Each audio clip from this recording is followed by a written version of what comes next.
Hi,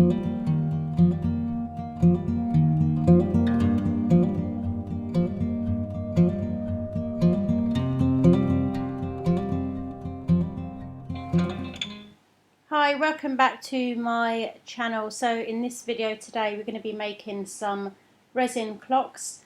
These were a gift that I got for Christmas, these moulds. So I actually made these on Boxing Day, and I finally have edited the video to give it to you guys. But it was a set of 2 moulds, so 2 different style clocks. One is the standard numbers on the clock and one is like the Roman numerals. It comes with the battery pack on the back and the clock hands. So I'm just getting them out and then I'm going to show you the designs that I decided to do on them.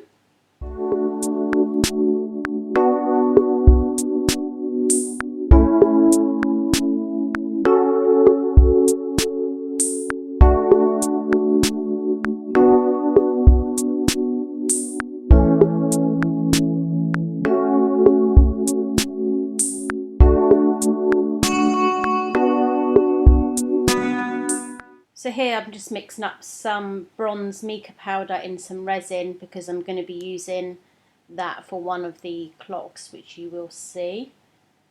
And then on one of the clocks, what I do is I just pour a thin layer of clear resin on there because I'm going to be putting flowers on this clock. So I like that resin to go a bit tacky. So I'll do that one first.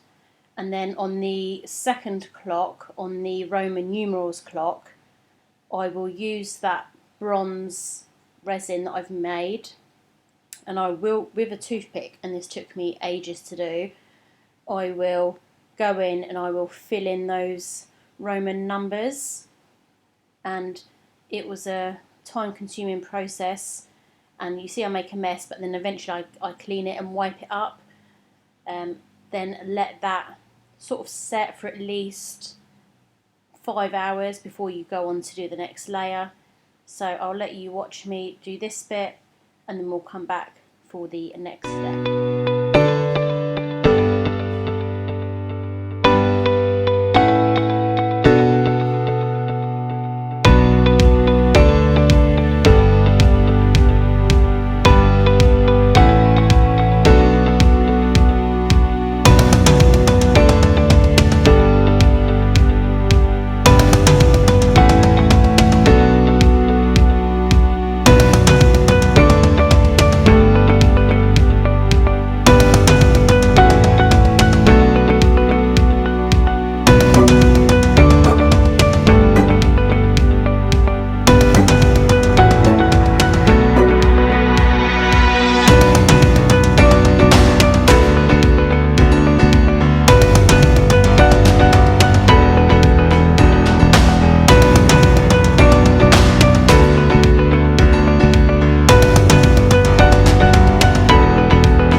I'm mixing up my next layer. So this has been at least 5 hours now, so since I've done the flowers and I've filled in the numbers.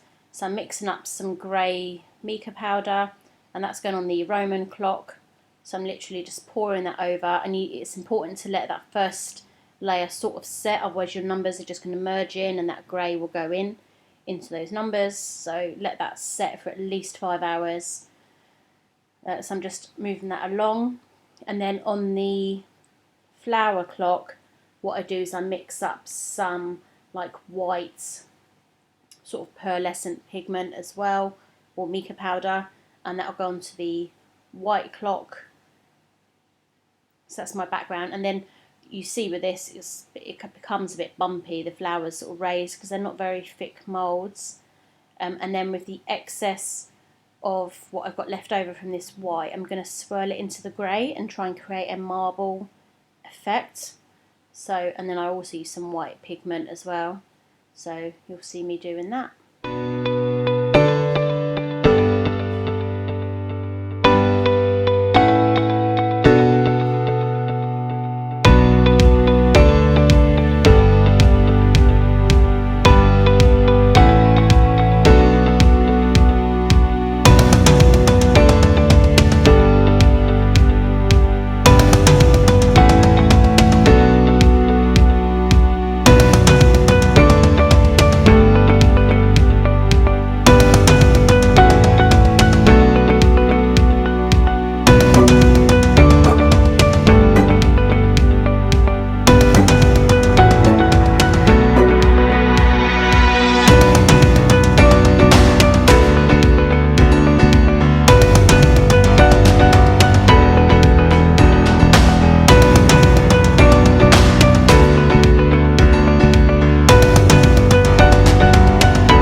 So this is the next day, and it's time to demould the clocks. So we'll go with the grey one, and they're really easy to come out of the moulds. So I was excited to see how this one come out, and I wasn't sure if I'd like this one, but actually it's my favourite one. So here we go, and I think that looks great. I think the way that white, it wasn't too overpowering, it came through quite subtle, but it just made it look like stone. I think you can see the quite thin moulds. But I really liked that. What I had to do with these clocks is leave them flat on a table for a couple of days to really harden, because they were quite bendy for a while. And then here's the flower one.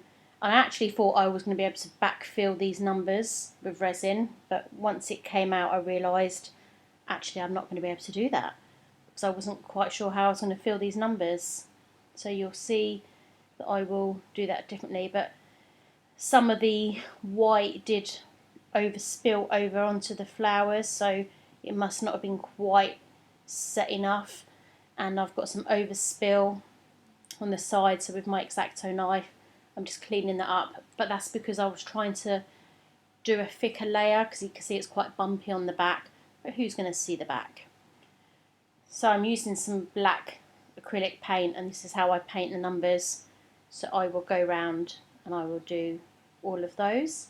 I won't show you all of that because you get the gist. I'm just painting the numbers. I'll do a couple of layers till it's nice and solid, but I did that to all the numbers. So then moving on to how you put on the backing. This took a bit of trial and error for me to do, so I thought it was important that people know how to do it. So firstly, put on this black washer onto the battery pack. Then get the clock, make sure the 12 is facing the top of the battery pack, put that on. Put on the bolts, and it's really important that you really have to put this on tight, otherwise it just swivels around. Put on the washer, so that's all secured on. I think actually I put the washer on first in the end. Then the handles, They sort of just do clip into place, but I did end up breaking one, so you have to be careful. They'll clip in. And then the second clock, it's got like a little hole that it just sticks into there nicely. And then putting the battery into the back. I was scared I was going to break it because it seemed like it was quite stiff and tight at one point, but I got it in, and then there it is, it's working. So you can, this one came with the gold hands, the flower hand, it had the black hands. So your preference which hands you put on. You can order all different types of hands for the clocks depending what look you're going for. But I hope you've enjoyed this video. Hope you've found something from this video helpful. If you have, please give it a thumbs up. Make sure you check out my other resin videos. They might be of some use to you too. And thanks for watching, and I'll see you guys soon. Bye.